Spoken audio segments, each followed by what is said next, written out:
All right, so everyone wanted to dive into this Chinese hacking thing, right? The U.S. telecom companies.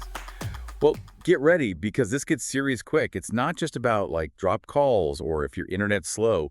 This is a whole different ballgame. Yeah, no kidding. We're talking about cybersecurity in a world where US-China relations are already like walking on eggshells. Exactly. Like, imagine you're just starting your day, coffee in hand, scrolling through the news, and bam, you Yeah. see headlines about hackers, maybe even state-sponsored ones, digging around the systems that handle your calls, your texts. Basically, your entire digital life is right there. Not the best way to start your morning, right? Definitely not. And this goes way beyond some random person looking at your Instagram. This time we're talking about the kind of information that keeps governments, intelligence agencies, all of them, up at night.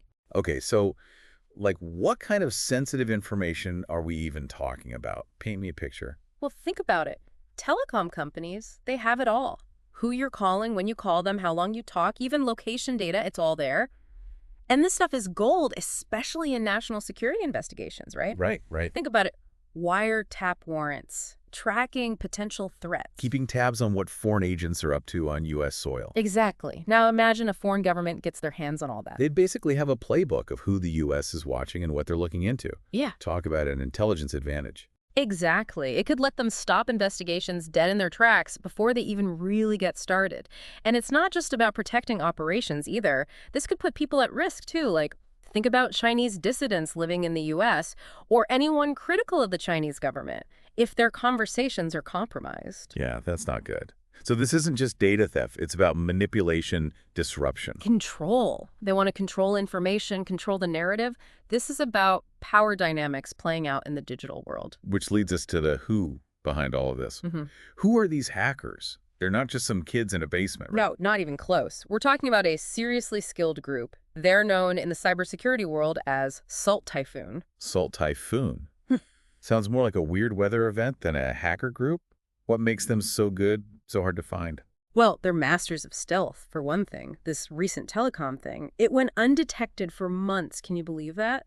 They're patient, they bury themselves deep, and they cover their tracks like pros. They're like digital ghosts, which is why this whole situation has so many cybersecurity people really worried. Ghosts that can wreak havoc in the real world. So given how skilled they are and their ties to the Chinese government, how can China just deny everything? Well, they are denying everything, of course. Who, us? Couldn't be us. That's basically their official line. Yeah, which to be fair is what pretty much every country says when they get accused of this kind of stuff. Of course, of course. But this goes deeper than just flat-out denial. It's about controlling how the story gets told. They know that proving these attacks beyond a shadow of a doubt, it's incredibly tough. So even if there's evidence, they can muddy the waters, make everyone question what's real, and then just point the finger right back at the U.S.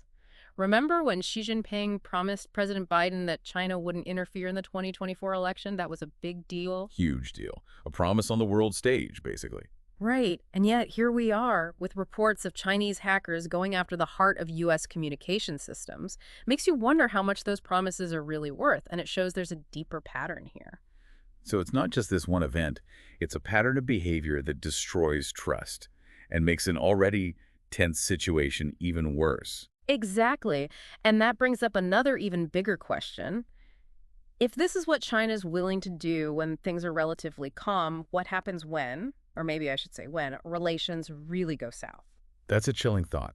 And it leads to a whole bunch of other unsettling possibilities. So let's dig into those a bit more, shall we? What happens if this cyber shadow war turns into something much bigger?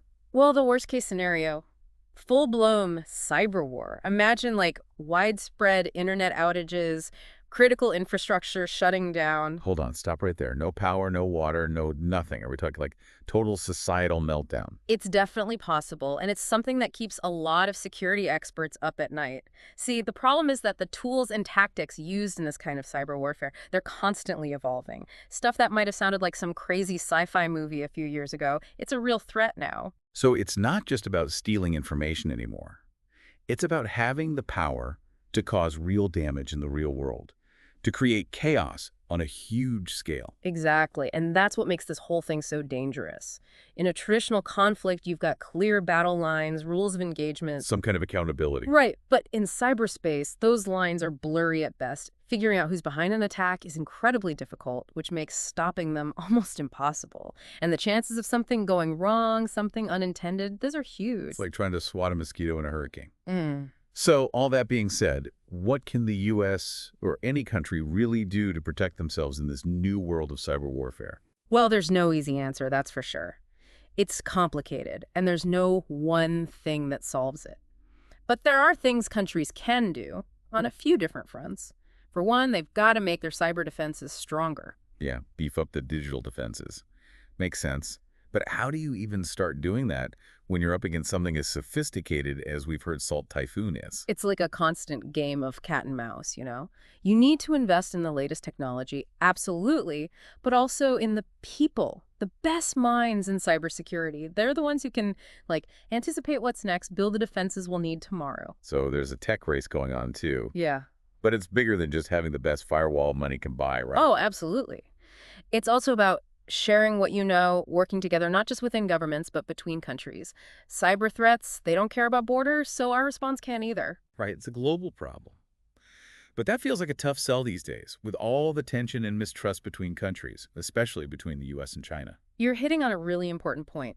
Diplomacy, that's key here. We've got to set some ground rules for behavior in cyberspace, agree on what's off limits, even in the digital world. It's about finding common ground, even when it feels like everything's constantly shifting. Easier said than done. Right. Sometimes it feels impossible, like trying to nail jelly to a wall. But this isn't just about governments, is it? I mean, most of us listening aren't dealing with spies and hackers every day. True. Most of us aren't the targets of state-sponsored hackers. But this does affect all of us. Think about how much of your life is online. Your bank, how you talk to people, your work, it's all connected. And that connection, while super convenient, it's also a weakness. Okay, so what are we supposed to do? I can barely keep track of all my passwords as it is. Honestly, a little awareness can make a big difference. Start with the basics. Good passwords, different for every single account, and use that two-factor authentication whenever you can. Like, think of it as a double lock on your digital front door. Not a bad analogy. It won't stop the super determined hackers, but it'll stop the opportunists. Good advice. But this still feels like it's bigger than just passwords and being careful online, doesn't it? It's governments, global power struggles, the future of how we connect in this digital world. Can we, like regular people, really make a difference in all of that? Absolutely we can. Every click, every download, every minute you spend online, it all adds up. Being aware of your digital footprint, demanding better security from companies, from organizations, that kind of collective pressure, it matters. It shapes the digital world. So it's about personal responsibility, but also holding those in charge accountable for creating a safer digital world for everyone. Exactly. Because as this whole situation with China shows us, what happens online doesn't stay online. It has real-world effects. It shapes global politics, how countries interact. It affects us all. It's all connected, just like our devices and our lives. Which makes you wonder, with technology changing so fast, what's next? If this is where we are now, what'll it be like in 5, 10, 20 years? That's the million-dollar question, isn't it?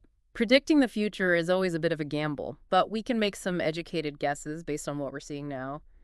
And what's both interesting and a bit scary is that the line between the physical world and the digital one, that line is just going to keep getting blurrier. It's true. The lines are definitely getting blurry. Feels like we're living in some kind of sci-fi movie sometimes. Tell me about it. And that's why it's so important that we keep talking about all of this, keep thinking critically about where it's all headed. 100%. We can't just pretend it's not happening or that it'll all magically work itself out, right? But honestly, sometimes it feels kind of overwhelming, like what can we even do? I hear you. It can feel that way. But I think it starts with knowing what's going on. The more we understand these technologies, the good and the bad, the better decisions we can make. Knowledge is power, right? Exactly. And that knowledge has to go beyond just the tech stuff. We need to talk about the ethics, about making sure innovation doesn't run wild. We get to decide what kind of future we want in this digital world.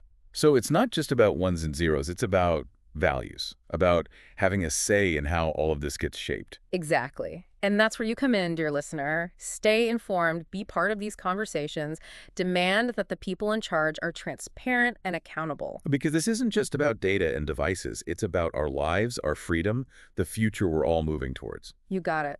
And this whole situation with China, with these hackers, that's proof that the stakes are incredibly high. What goes on in cyberspace has real consequences. It affects global politics, how countries get along, all of our lives, really. It's a lot to think about, that's for sure. But I have to say, knowing that we all have a role to play in shaping this digital world, that gives me a bit of hope. I'm with you on that. It's easy to get overwhelmed by how complicated it all is, but every conversation we have, every question we ask, every action we take, even the small ones, they all matter. They all contribute to making a digital future that's safer, more secure, and fairer for everyone. That's a great note to end on. This has been a fascinating deep dive, to say the least.